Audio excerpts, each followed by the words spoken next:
The screen of my phone trembled in my hand as I stared at the banking app.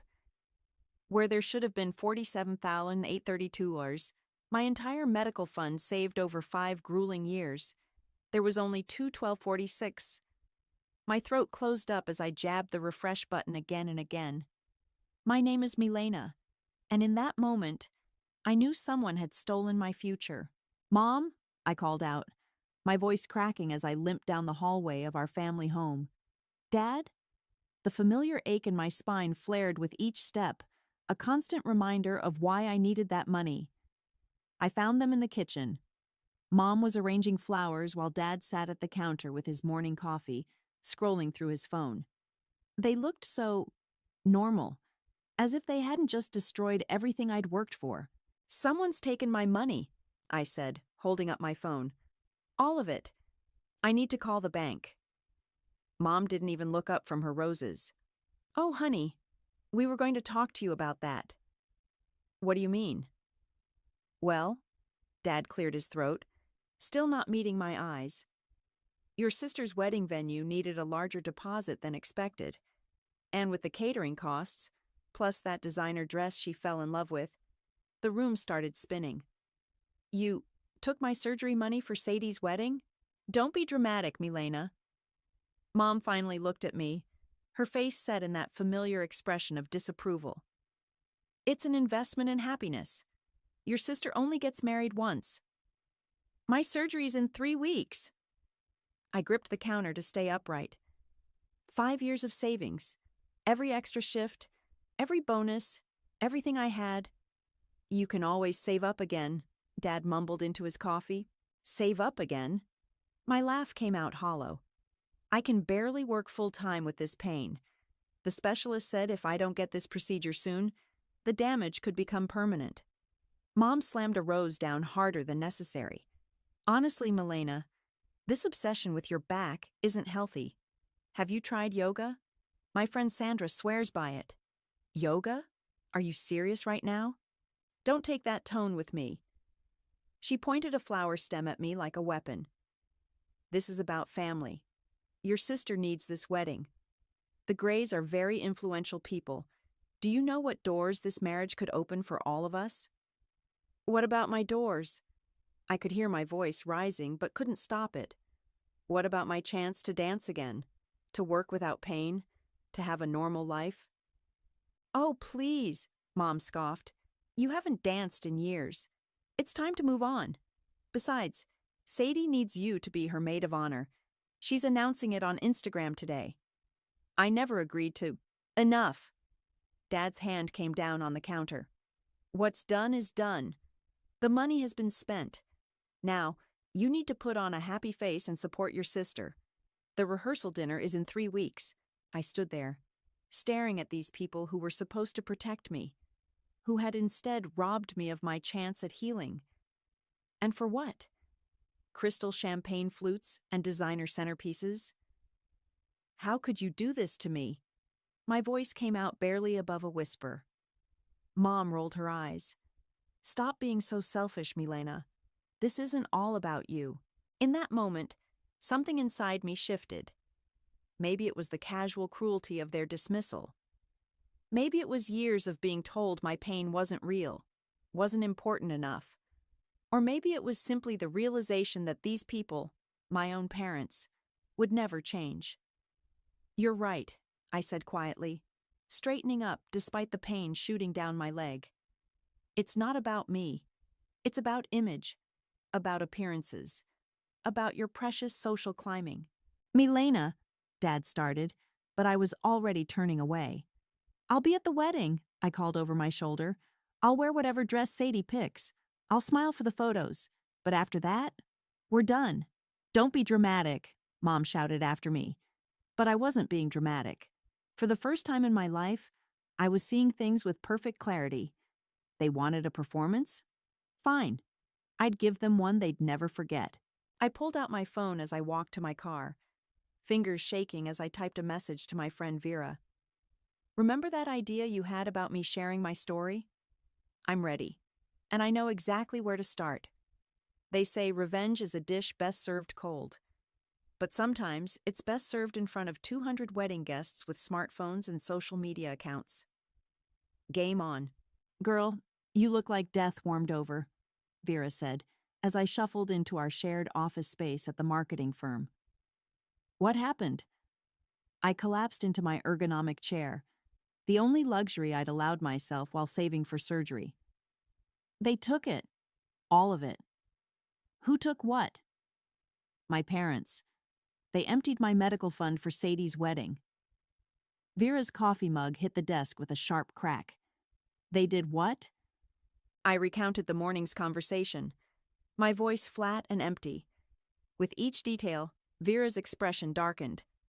That's theft, she said finally. You could press charges. And then what? Create a huge legal battle right before the wedding?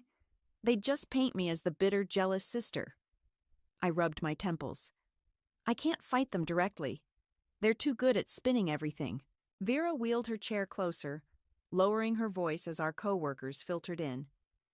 Remember what I said about your blog posts? The ones about chronic pain and recovery? I'd started the blog 2 years ago, mostly as therapy. What about them? They're good, Milena. Really good. And you know what's hot right now? Digital courses. She pulled up a website on her monitor. Look at this platform. People are making serious money teaching everything from knitting to financial literacy.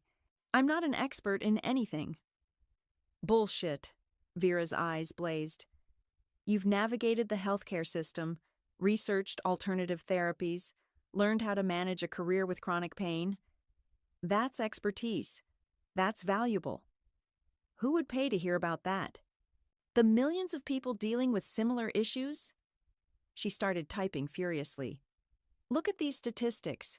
Chronic pain affects more people than diabetes, heart disease, and cancer combined, and most feel completely lost dealing with it.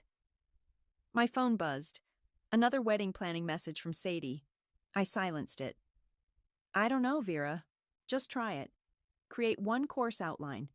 If it bombs, what have you lost? She paused.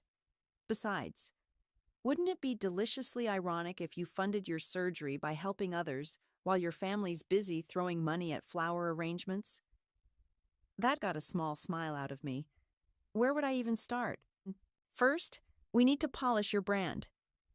Vera was in full marketing mode now. Your blog posts are raw and honest. We keep that energy but make it more structured. Create a curriculum based on your journey. For the next hour, we sketched out ideas. My pain management techniques, the emotional toll of invisible illness, navigating relationships when chronic pain changes everything. This could actually work, I admitted, looking at our outline. Hell yes, it could. And I've got another idea. Vera lowered her voice further. What if we added a segment called Tell Your Truth? Anonymous stories about family dynamics and chronic illness. Let others share their experiences. I caught her meaning immediately. And maybe one of those anonymous stories sounds suspiciously familiar? Exactly. Build your platform now. Then when the time comes... She raised an eyebrow meaningfully. My phone buzzed again. Mom this time, demanding I come try on bridesmaid dresses this weekend. I ignored it. Okay, I said. Let's do it. We spent lunch break setting up the course platform. By evening, I had recorded my first introduction video, hands shaking but voice steady as I spoke about turning pain into purpose. Now we just need to get some eyes on it, Vera said, helping me set up the payment portal. I know some micro-influencers in the chronic illness community. Let me make a few calls. I was about to thank her when my office phone rang. The caller ID showed my doctor's office. Hello? Milena? It's Dr. Roberts' office. We're calling about your upcoming procedure. My stomach dropped. I know. I need to reschedule. I'm having some financial issues. There was a pause. Actually, we're calling because there's been a cancellation. We could move you up to next month if you can confirm payment by Friday. The universe's cruel joke. Our earlier surgery date when I had no money to pay for it. I'll have to pass, I managed to say, my throat tight. Please give the slot to someone else. I hung up and found Vera watching me, her expression fierce. That's it, she said, grabbing her phone. I'm calling in every favor I have. We're launching this course tomorrow, not next week, and we're going to make it blow up. As she dialed numbers and fired off emails, I opened my laptop and began typing, "Welcome to Pain to Power, a Survival Guide. My name is Milena, and this is the story of how I learned to turn betrayal into strength." The first application came in within an hour. Then another. And another. Maybe, just maybe, I could rebuild what they'd stolen. And this time, I'd make sure they regretted ever underestimating me. The WhatsApp notification jolted me awake at 6 a.m.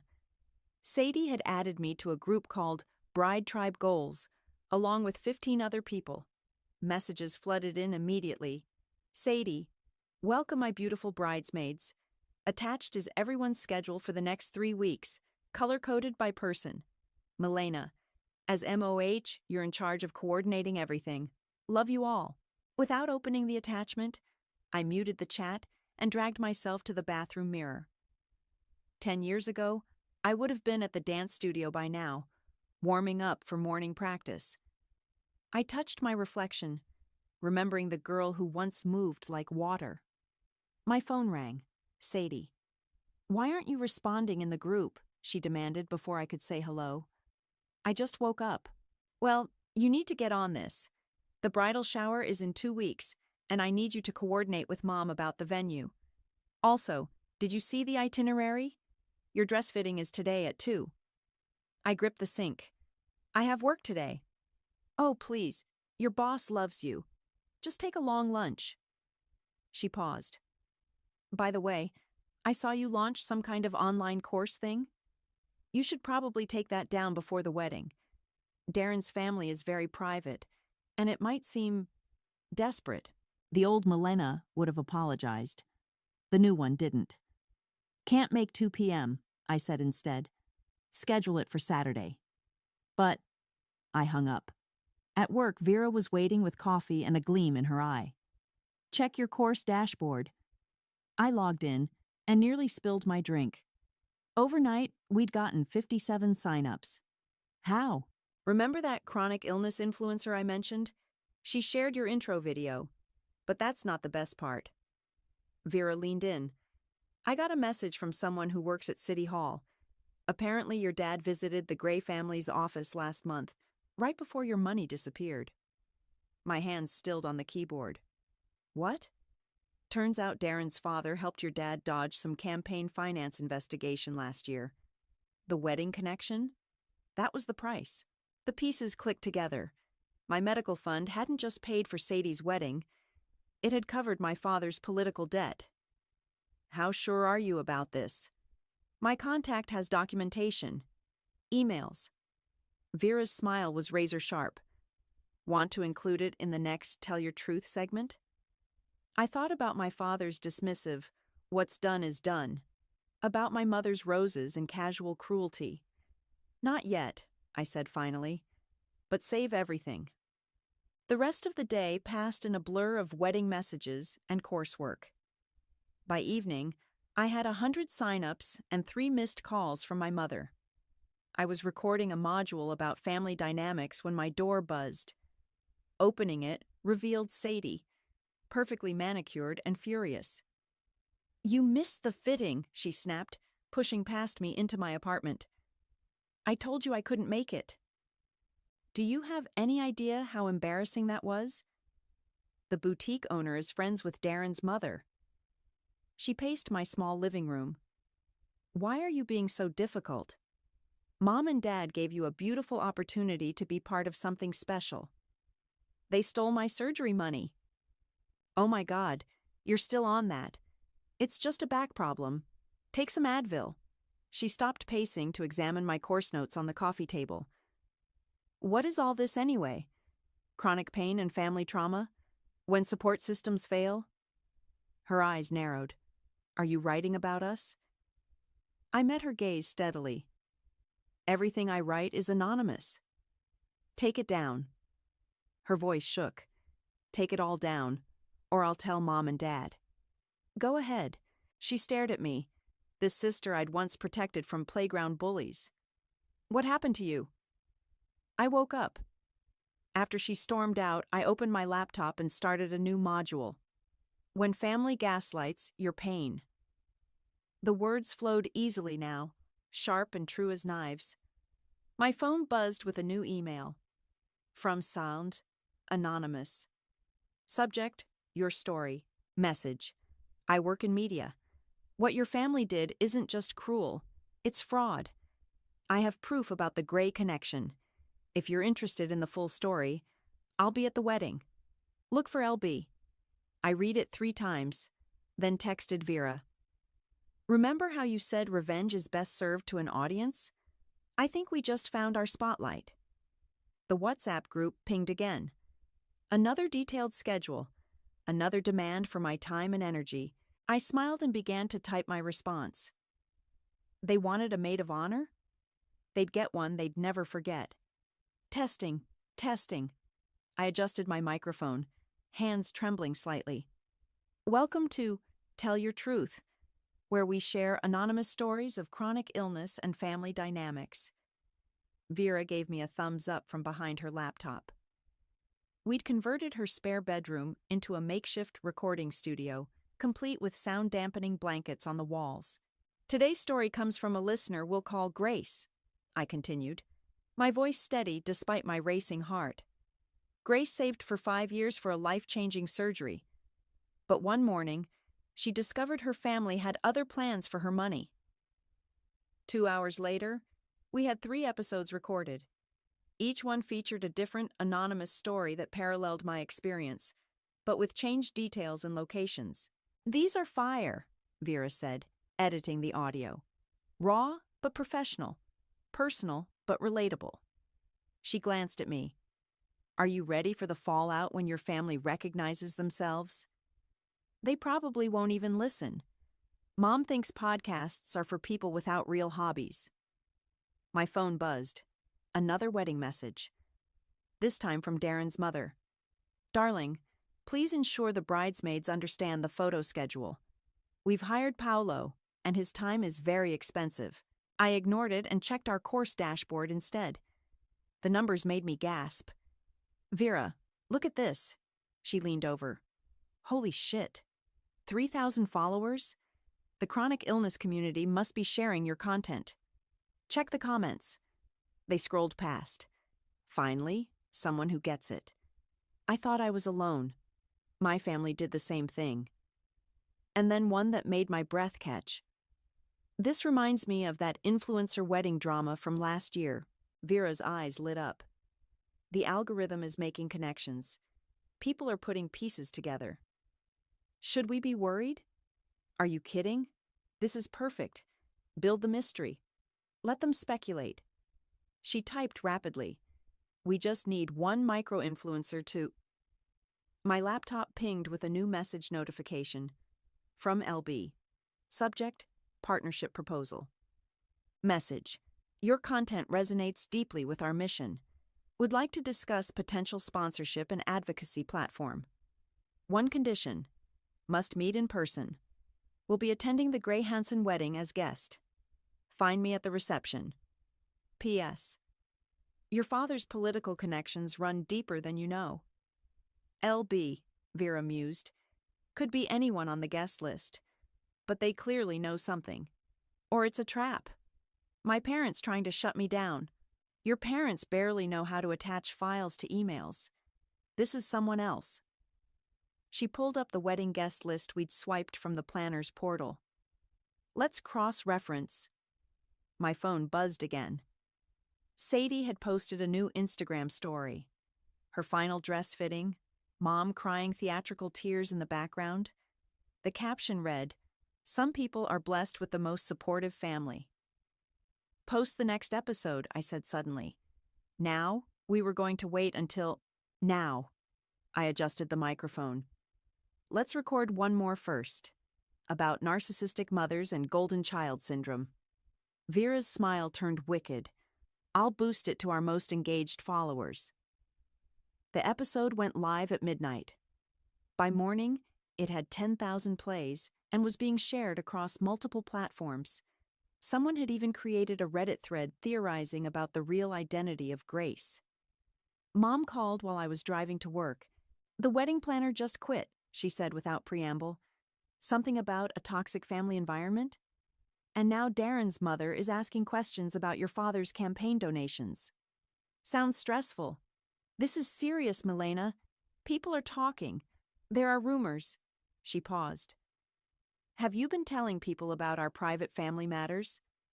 "I run a health advocacy podcast, Mom. Everything I share is anonymous. Take it down."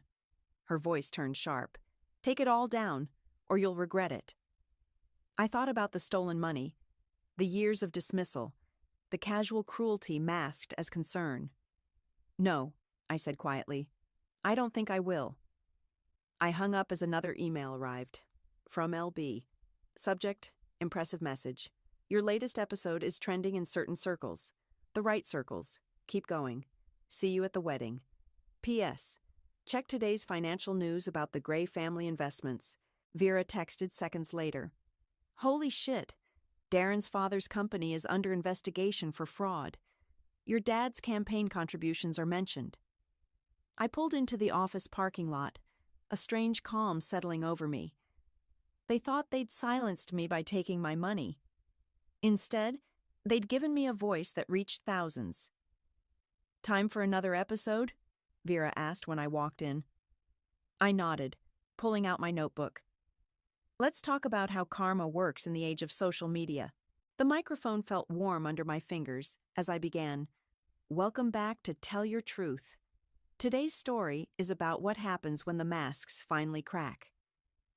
The rehearsal dinner venue gleamed with expensive desperation. Crystal chandeliers, gold-rimmed plates, and my mother's increasingly frantic smile as she worked the room. "The cake designer quit this morning," Sadie hissed, cornering me by the appetizer table. "And half the vendors are demanding payment up front now." "What did you do?" "I selected a stuffed mushroom. I'm just the maid of honor, remember? Here to support my sister's special day." "Don't play innocent. Ever since you started that stupid podcast." "Ah, you must be Milena," a deep voice interrupted. We turned to find an elegant older man extending his hand. "Leonardo Brewer, though you might know me better as LB." Sadie's eyes darted between us. "You're the arts patron. Dad said you'd be attending." "Indeed." His smile was razor sharp. "Would you mind if I borrowed your sister for a moment? We have some mutual interests to discuss." Before Sadie could object, Leonardo steered me toward a quiet corner. "Fascinating podcast you've created, particularly the episode about medical fund theft and political favors." "All anonymous stories," I said carefully. "Of course." He sipped his wine. "Just like my anonymous tip to the SEC about the Gray family's financial irregularities was purely coincidental." My heart skipped. "You're the one who... Let's just say I've been waiting for someone to crack this particular facade." He glanced around the room. "Your father's dealing with the Grays put several of my philanthropic projects at risk last year. I've been gathering evidence ever since." "Why tell me this?" "Because I run the largest medical arts rehabilitation foundation on the East Coast. We fund surgeries for injured performers." He handed me a business card. "Your story, your real story, could help hundreds while taking down some very deserving people." Across the room, Mom was watching us, her smile growing more strained. "What exactly are you proposing?" "Full funding for your surgery, plus a partnership launching a nationwide advocacy campaign." His eyes gleamed. "All you have to do is tell the truth, publicly, at tomorrow's reception. They'll try to discredit me. Let them try. I have copies of every document, every transaction." He finished his wine. "Think about it. But don't take too long. Karma's window of opportunity is surprisingly narrow." He melted back into the crowd just as Dad approached, looking worried. "What did Brewer want?" "Oh, you know," I smiled sweetly. "Just discussing medical funding and campaign finance laws." The color drained from his face. The rest of the evening dissolved into chaos. The catering staff showed up 2 hours late. The wedding planner's replacement quit via text. And someone, definitely not me, had leaked photos of Sadie's unique cake design to a wedding-shaming Facebook group. "This is a nightmare," Mom muttered, downing her third glass of champagne. "Darren's mother keeps asking about those SEC rumors. And now Leonardo Brewer is sniffing around." "Maybe the universe is trying to tell you something," I suggested. She grabbed my arm, fingers digging in. "Fix this. Whatever you're doing, whatever you're planning, stop it. This wedding means everything." "Like my surgery meant everything?" "Oh, for heaven's sake." She froze, noticing others watching, plastered on a smile. "Darling, let's not discuss family matters here." "You're right," I said loudly enough for nearby guests to hear. "We should save those discussions for tomorrow's toast." I left her standing there, face twitching, and found Vera by the bar. "Leonardo Brewer," she whispered excitedly. "Do you know who he is? The connections he has? He offered to fund my surgery. Holy shit. If I expose everything tomorrow." She gripped my hand. "Are you going to do it?" I watched my family work the room. Dad nervously glad-handing potential donors, Mom micromanaging the staff, Sadie posting perfectly filtered photos while her fiancé checked stock alerts on his phone. "They took everything from me," I said quietly. "My savings, my chance to heal, my voice."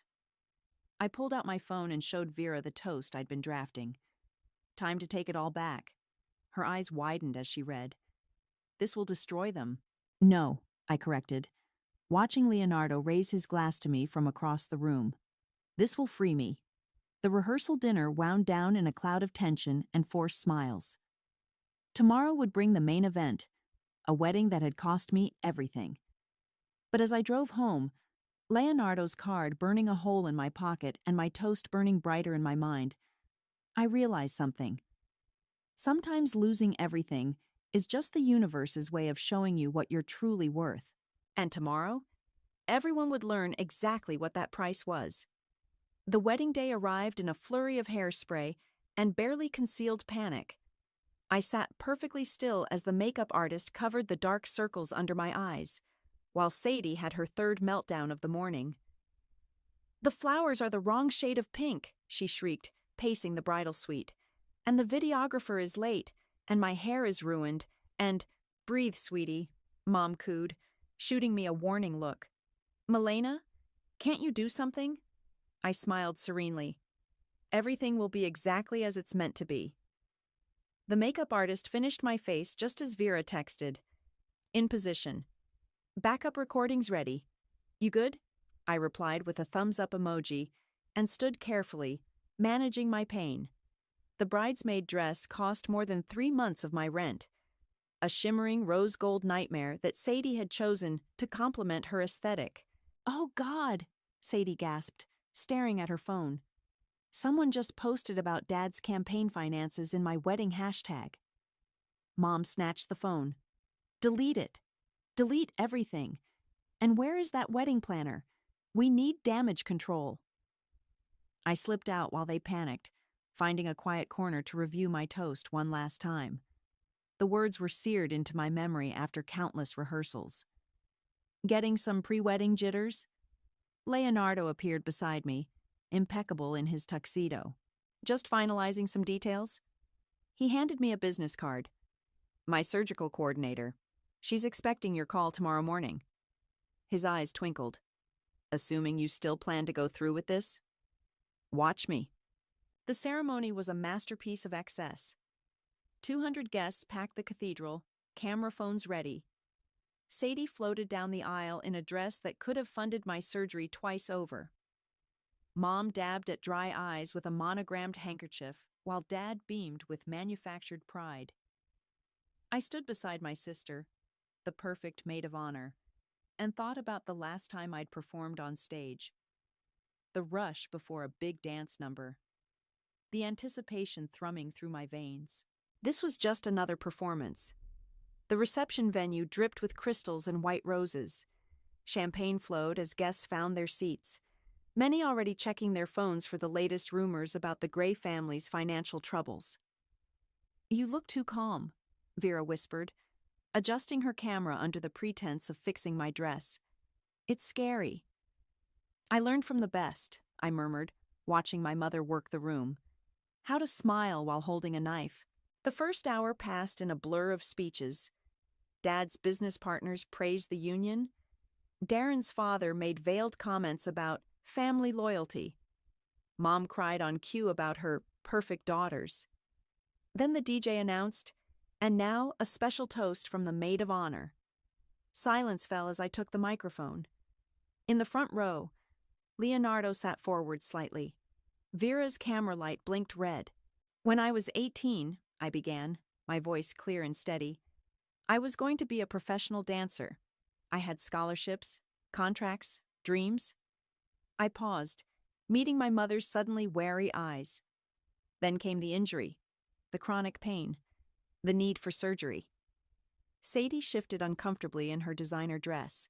For 5 years I saved every penny, worked extra shifts despite the pain, built a future dollar by dollar. I smiled, watching Dad's face pale. But families are funny things, aren't they? Sometimes they take everything you have and call it love. Mom stood up, but Leonardo's subtle headshake made her freeze. 3 weeks ago, I discovered my medical fund had been emptied. $47,000, gone. Used for crystal champagne flutes and designer centerpieces. Used to pay off political favors and secure business deals. Murmurs rippled through the crowd. Phones emerged, recording. "But here's the beautiful thing about rock bottom," I continued, raising my glass. "When you have nothing left to lose, you find your voice. And people listen." I turned to face my sister and her new husband directly. "So here's to the happy couple. To the wedding that cost me my chance to walk without pain. To the family that taught me exactly what I'm worth." I paused, letting the tension build. "And to karma, which works in mysterious ways, like federal investigations and viral social media posts." The microphone trembled slightly in my hand as I delivered the final blow. "Check your phones, everyone. The truth about the Gray-Hansen merger just went live. And this time, there's proof." Chaos erupted as notifications pinged across the room. Mom lunged for the microphone but missed. Dad started shouting about slander. Darren's father was already on his phone, face ashen. Through it all, I stood perfectly still, smiling my camera-ready smile. The performance wasn't quite over. But the end was finally in sight. The reception hall erupted into barely controlled chaos.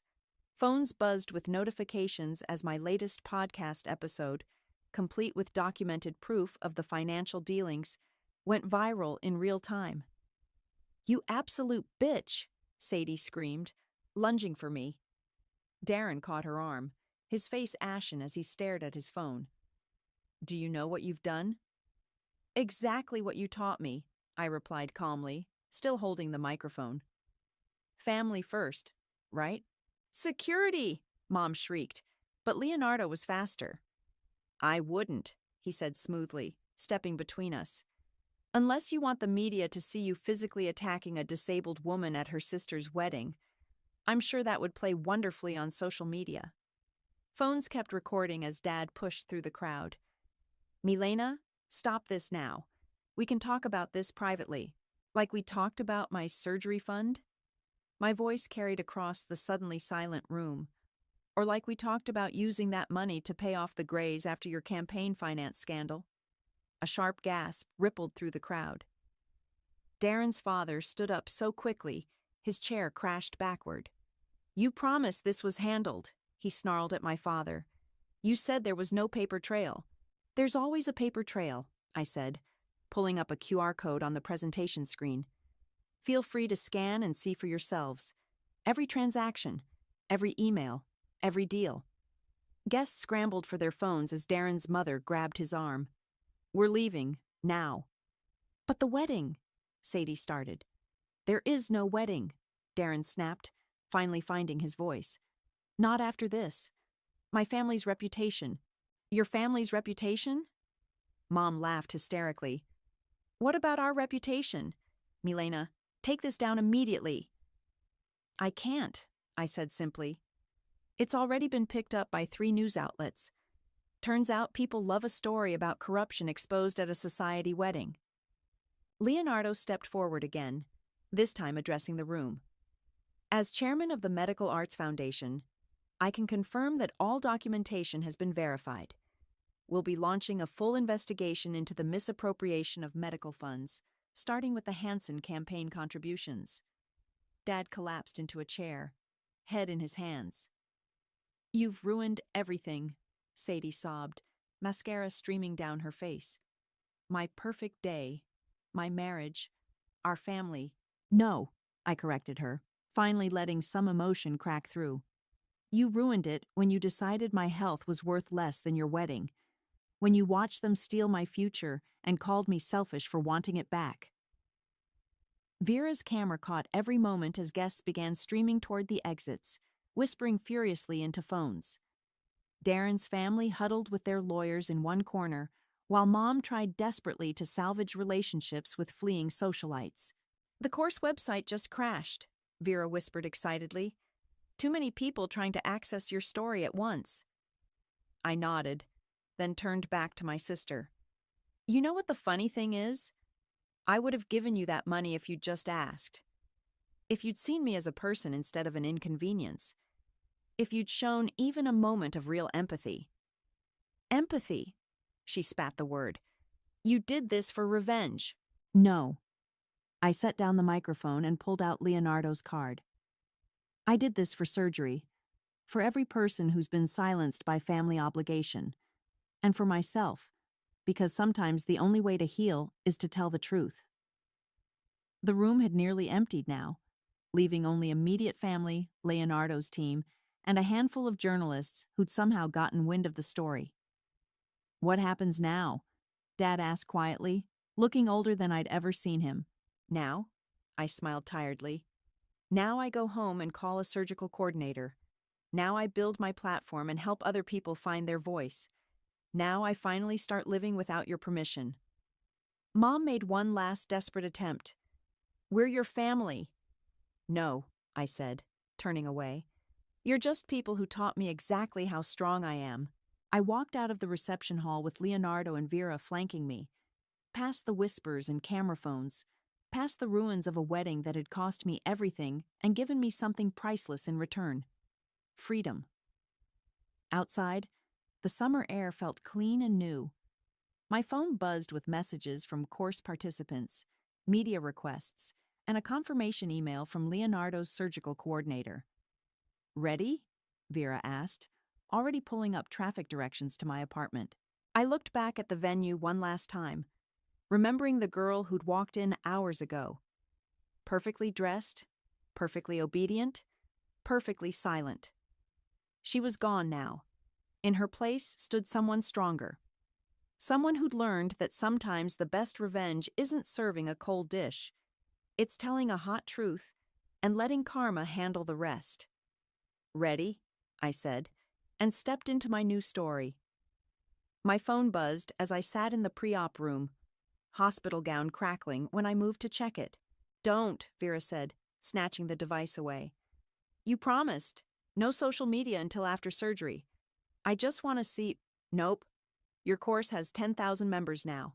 They can wait 6 hours for an update. The door opened and Mom walked in, looking smaller than I remembered. 3 weeks had aged her a decade. Security called me, I said before she could speak. Said you were trying to get in. I'm still listed as your emergency contact. She hovered by the door, clutching her designer purse like a shield. They wouldn't tell me anything about your procedure. Because I removed your access. Vera's my medical proxy now. She flinched. Your father lost his re-election bid yesterday. I know. Sadie's living in our guest room. Darren's family. She swallowed hard. The engagement's officially over. Actions have consequences, Mom. Is that what you wanted? To destroy us? No. I met her eyes steadily. I wanted surgery. I wanted respect. I wanted you to see me as a person instead of an inconvenience. Everything else? That was karma. The nurse appeared with my pre-surgery paperwork. Mom stared at the Medical Arts Foundation logo on top. Leonardo Brewer's organization is paying for everything, plus funding a nationwide advocacy program. I signed the forms. Turns out my story resonated with people. Funny how that works. Milena. She stepped closer, voice dropping. We could still fix this. Make a public statement. Say it was all a misunderstanding. Mrs. Hanson? The nurse cut in firmly. Unless you're authorized medical personnel, I need you to leave now. Mom straightened, mask sliding back into place. Well, I hope you're satisfied with what you've done to this family. I am, I said simply. Goodbye, Mom. After she left, Vera squeezed my hand. You okay? Better than okay. I lay back as the anesthesiologist entered. I'm finally free. The next thing I remember is waking up to Vera's grinning face and a notification storm on my phone. Your story hit national news, she said excitedly. 3 major networks want interviews. The podcast is trending. And look at this. She held up her tablet, showing me messages flooding our course platform. You gave me courage to stand up to my toxic family. Starting physical therapy next week, thanks to your resources. Finally told my truth after years of silence. Tears blurred my vision as I scrolled through hundreds of similar comments. There's more, Vera said softly. Leonardo's foundation is launching a medical advocacy branch. They want you to head it once you've recovered. A nurse came in to check my vitals. How's the pain? For the first time in years, I really thought about it. There was surgical pain. Yes, but the other kind, the deep ache of betrayal and silence, that was finally starting to fade. Manageable, I answered truthfully. I can handle it. My phone buzzed with a text from Sadie. I hope you're happy. You won. Congratulations. I typed back. This was never about winning. It was about surviving. When you're ready to understand that, call me.